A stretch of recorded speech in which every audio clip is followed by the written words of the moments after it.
नमस्कार। कक्षा 9वीं में सभी छात्रों का हार्दिक स्वागत है।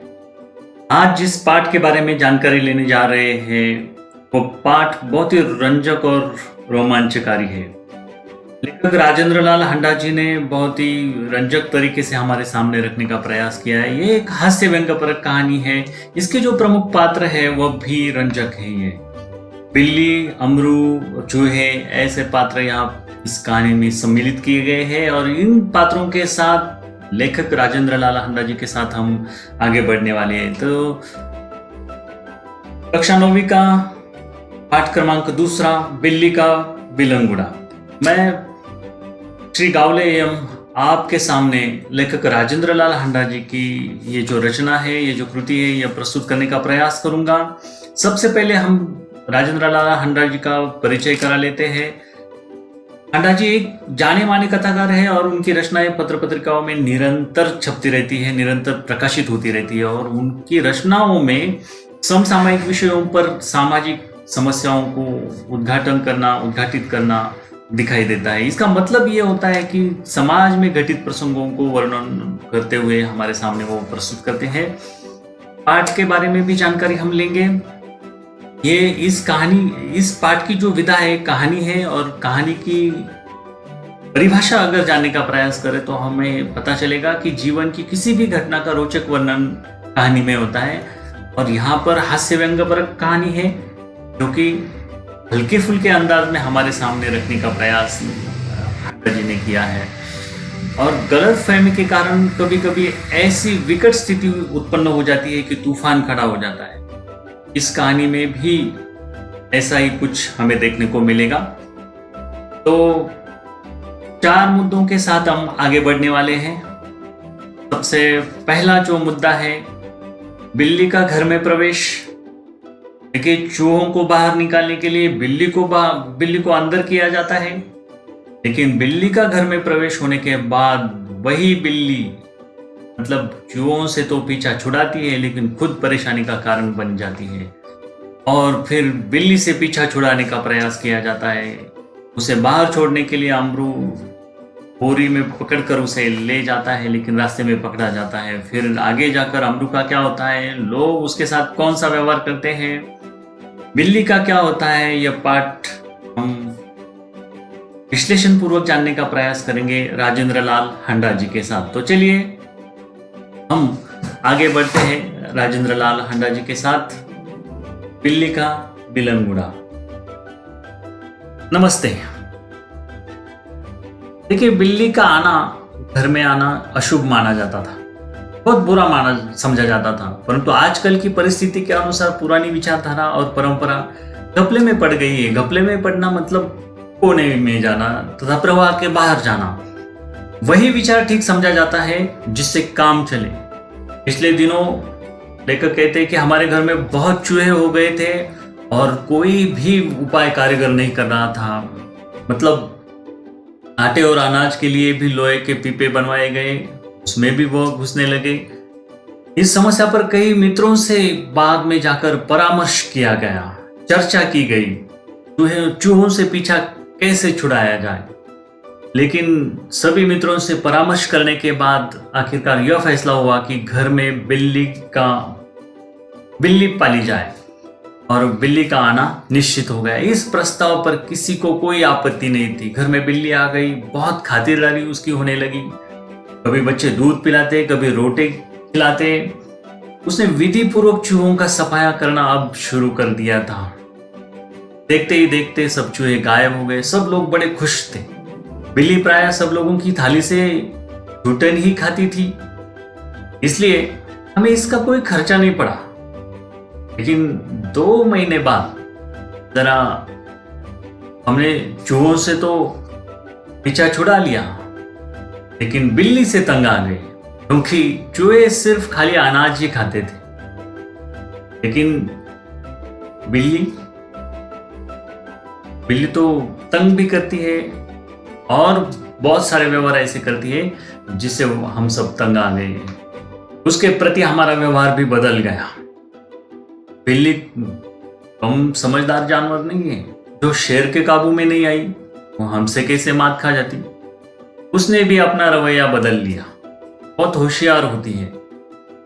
हमारे आगे पीछे फिरने की बजाय वह रसोई के किसी कोने में दुबक कर बैठ जाती थी। जब भी मौका मिलता, जी में आए जो भी अच्छी लगे वह चीज वह खा लेती थी।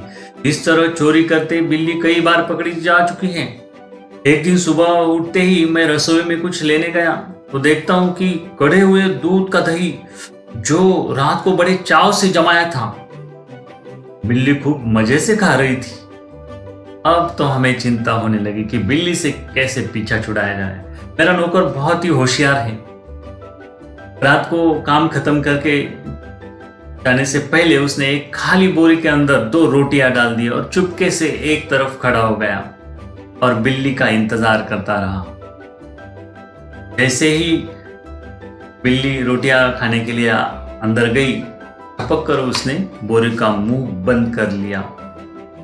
अब देखिए, रस्सी से उसने बोरी का मुंह बांध दिया। रात के 11 बजे थे तो बहुत देर हो चुकी थी, इसलिए मैंने कहा कि अब सुबह यह काम कर दे बिल्ली को छोड़ने का। तो सब लोग आगे जाकर दूसरी सुबह सब लोगों को चाय पिलाते पिलाते अमरू को अगले दिन 8 बज गए थे।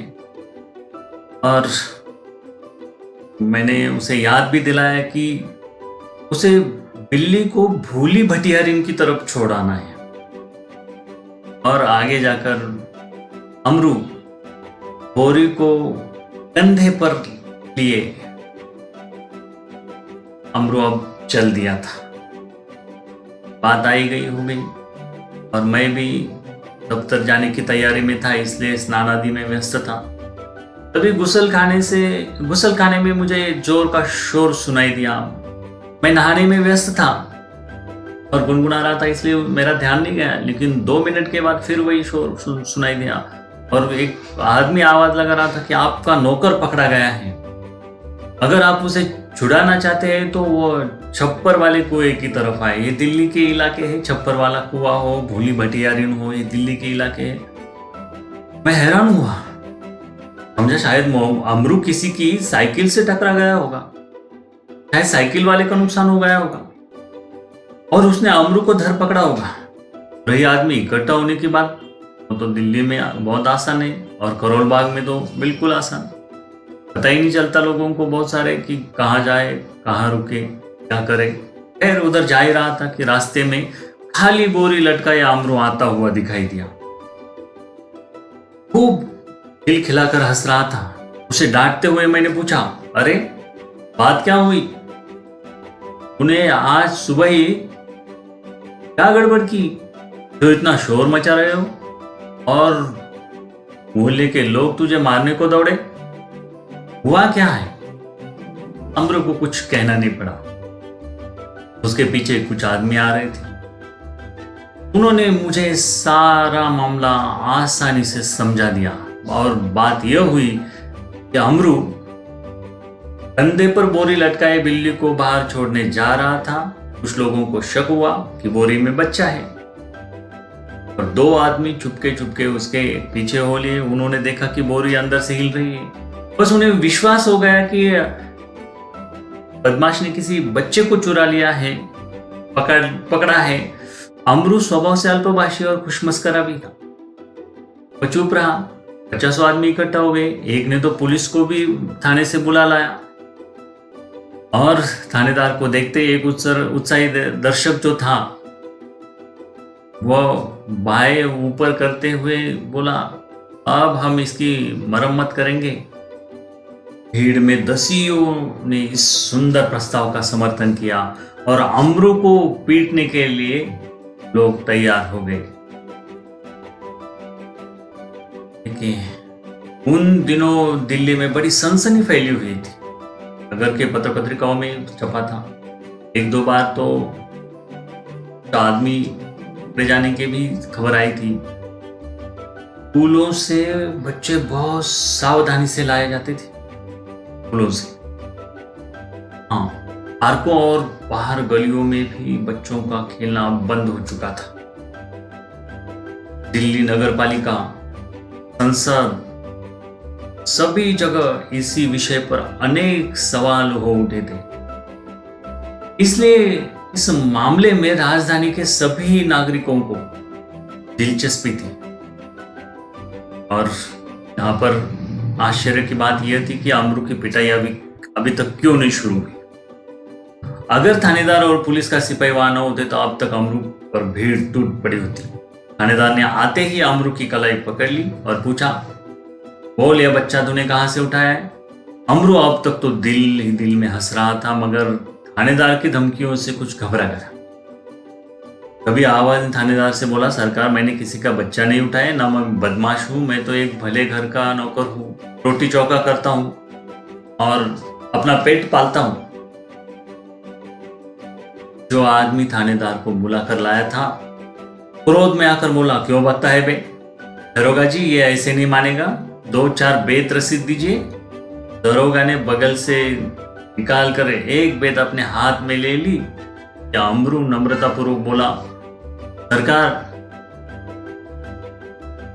सरकार आप जितना चाहे मुझे पीट ले, पहले यह तो देख ले कि बोरी में है क्या, हुक्म तो चलाइए।